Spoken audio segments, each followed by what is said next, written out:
तुम कोई भी वर्क ऑफ आर्ट देखते हो जैसे कि पेंटिंग या स्कल्पचर, इंस्टॉलेशन और कंसेप्चुअल जैसे एडवांस्ड फॉर्म ऑफ आर्ट्स की बात नहीं कर रहा हूँ। तुम जब इन्हें देखते हो तो कैसे रिएक्ट करते हो? वाओ क्या बढ़िया पेंटिंग है या स्कल्पचर है, अगर अच्छी लगे तो।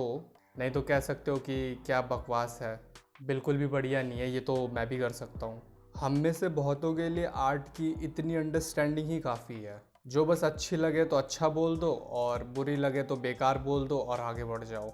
बट अगर तुम किसी आर्ट को जेन्युइनली अप्रिशिएट या क्रिटिसाइज करना चाहते हो तो मुझे लगता है ये एपिसोड काफ़ी हेल्पफुल और इन्फॉर्मेटिव होने वाला है, क्योंकि द मामोस्ते के इस एपिसोड में मैं बताऊंगा कि तुम किसी आर्ट वर्क को कैसे अप्रिशिएट और एनालाइज कर सकते हो। वैसे तो बहुत सारे अप्रोचेस हैं, लेकिन इस वीडियो में मैं बात करूंगा specifically Indian style of art appreciation की। तो प्लीज़ वीडियो को एंड तक देखना बिना स्किप करे।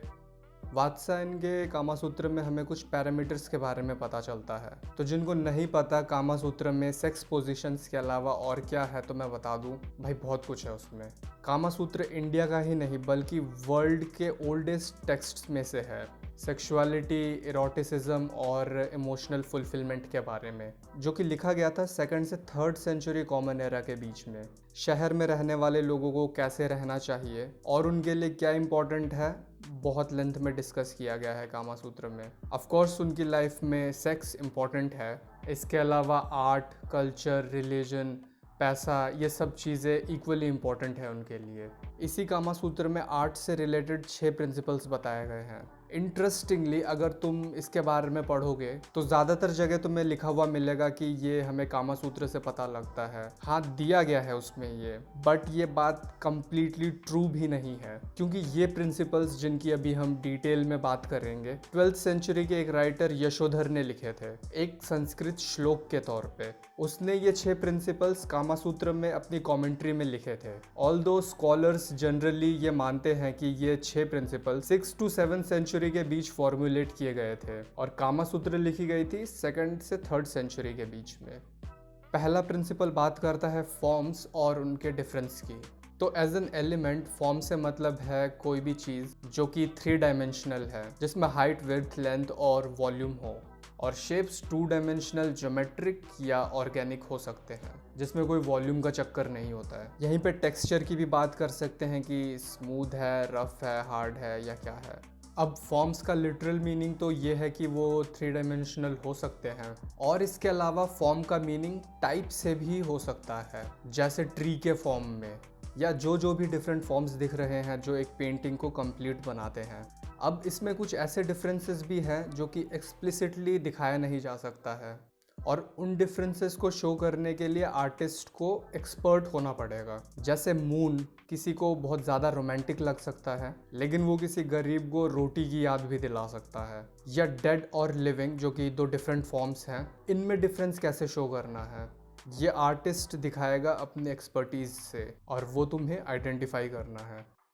दूसरा प्रिंसिपल बात करता है प्रोपोर्शंस की। यहाँ हम मेनली साइज़ और प्रोपोर्शन की बात करते हैं यूनिट के टर्म्स में। कुछ प्रोपोर्शंस बताए हुए हैं यूनिट के टर्म्स पे, जैसे कि एवरेज बच्चे का साइज होगा 5 यूनिट्स, अडल्ट होंगे 8 यूनिट्स के, सुपर ह्यूमंस या डेमीगॉड्स होंगे 10 यूनिट्स के, और मॉन्स्टर्स होंगे 12 यूनिट्स के। अब ये यूनिट्स के मेजरमेंट को कैसे यूज़ करना है आर्ट में, ये आर्टिस्ट अपने लॉजिक से करेगा। इसके अलावा कई एब्स्ट्रैक्ट कॉन्सेप्ट्स भी हैं, जैसे कि बहुत ठंड हो रही है, बहुत गर्मी हो रही है। अब बहुत मतलब कितना बहुत, अब ये तो नहीं पता है ना, लेकिन अब इसे डिपिक्ट करना है, और ये कितना मतलब प्रोपोर्शन आर्टिस्ट के सेंस ऑफ जजमेंट पे डिपेंड करता है, और तुम्हें वो देखना आना चाहिए। तीसरा प्रिंसिपल है इमोशंस। कोई भी इमेज कितनी भी डल क्यों ना हो, कोई ना कोई इमोशन, इंटेंशन या आइडिया इन्वोक करनी चाहिए। इस प्रिंसिपल के अकॉर्डिंग कोई भी आर्ट वर्क इनकम्प्लीट है बिना इमोशंस के, और ये चीज़ इंडियन आर्ट के कॉन्टेक्स्ट में 200% सही बैठती है, क्योंकि यहाँ पे इमोशंस, जिसे हम भाव कहते हैं, उसका इम्पोर्टेंस है। और यही है जो एक आर्ट वर्क को लिविंग बनाती है। अब ज़रूरी नहीं है कि सैडनेस दिखाने के लिए एक रोते हुए इंसान को बनाना पड़ेगा। सैडनेस को दिखाया जा सकता है एक ग्लूमी सा वेदर पेंट करके, विंटर पेंट करके, सर्टेन कलर्स जैसे कि ब्लैक का यूज़ करके। अब ये भी कल्चर टू कल्चर डिपेंड करेगा, क्योंकि कुछ चीज़ों का मीनिंग डिफरेंट कल्चर्स में अलग अलग होता है। इसके भी दो एस्पेक्ट्स हैं कि क्रिएटर का एक्सप्रेशन अपने सब्जेक्ट को लेकर और व्यूअर का इंटरप्रिटेशन उस पेंटिंग के सब्जेक्ट को देखने के बाद। चौथा प्रिंसिपल है एलिगेंस। आर्टवर्क एलिगेंट होना चाहिए, मतलब प्रोपोर्शंस और इमोशंस ना तो बहुत ज़्यादा और ना ही बहुत कम होने चाहिए, दोनों में बैलेंस होना चाहिए।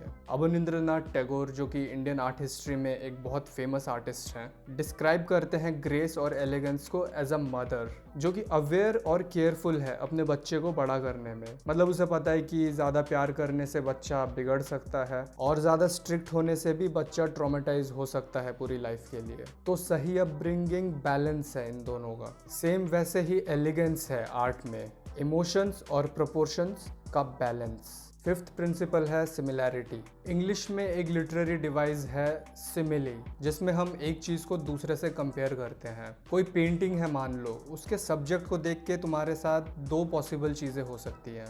पहला कि जो इमेज तुम देख रहे हो वो मैच कर जाए तुम्हारे माइंड में ऑलरेडी जो इमेज है उससे। जैसे ट्री, तुम एग्री कर सकते हो हाँ ट्री ऐसा ही तो होता है, या फिर तुम नोटिस कर सकते हो कुछ रिमार्केबल जो कि आर्टिस्ट का विजन है सब्जेक्ट को लेके। जैसे कि आंखें लोटस के पेटल जैसी हैं, वुमेन का वेस्ट किसी वेसल जैसा है, एटसेट्रा। तो सिमिली में हम देखते हैं कि किस डिग्री तक दोनों डिपिक्शंस सिमिलर हैं, रियल वाला और आर्टिस्ट वाला।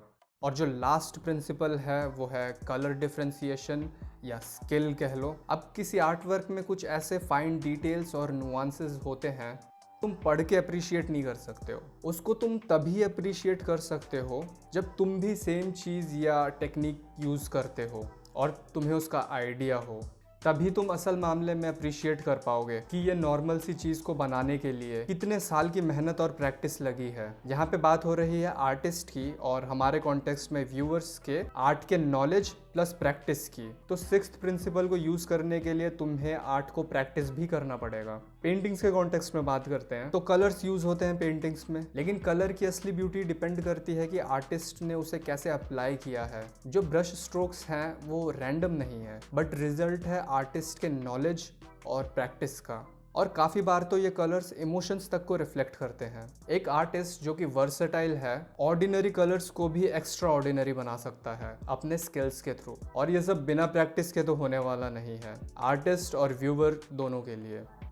जैसे कि मैंने पहले ही बताया कि ये 6 प्रिंसिपल्स इंडियन एस्थेटिक्स के हैं, लेकिन ये 6 प्रिंसिपल्स ना तो कम्प्लीटली डिफाइन करते हैं और ना ही रेस्ट्रिक्ट करते हैं इंडियन आर्ट, वेस्टर्न आर्ट या आर्टिस्ट्स को, बट हाँ कॉम्प्लीमेंट ज़रूर करते हैं। और as an art enthusiast I think इसकी नॉलेज हमें हेल्प कर सकती है एज एन ऑडियंस आर्ट को थोड़ा बेहतर अप्रिशिएट करने में, और एज एन आर्टिस्ट और भी डायमेंशंस को एक्सप्लोर करने में। ऑल्दो आर्टिस्ट्स के लिए ज़रूरी नहीं है रूल्स को फॉलो करना, रूल्स ब्रेक करना ज़रूरी है तभी कुछ नया बनता है, बट मेरे हम्बल ओपिनियन में ये चॉइस कॉन्शियसली होना चाहिए। तुम्हारा क्या मानना है मैं जानना चाहूँगा कमेंट्स में। तो ये था आर्ट एप्रिसिएशन और एनालिसिस इंडियन स्टाइल में। वीडियो इन्फॉर्मेटिव लगा तो लाइक करो, सब्सक्राइब करो द मामोस्ते को, और बेल नोटिफिकेशन को दबाना मत भूलना ऐसे ही और इन्फॉर्मेटिव वीडियोस के नोटिफिकेशन के लिए। मैं मिलता हूँ अगले वीडियो में।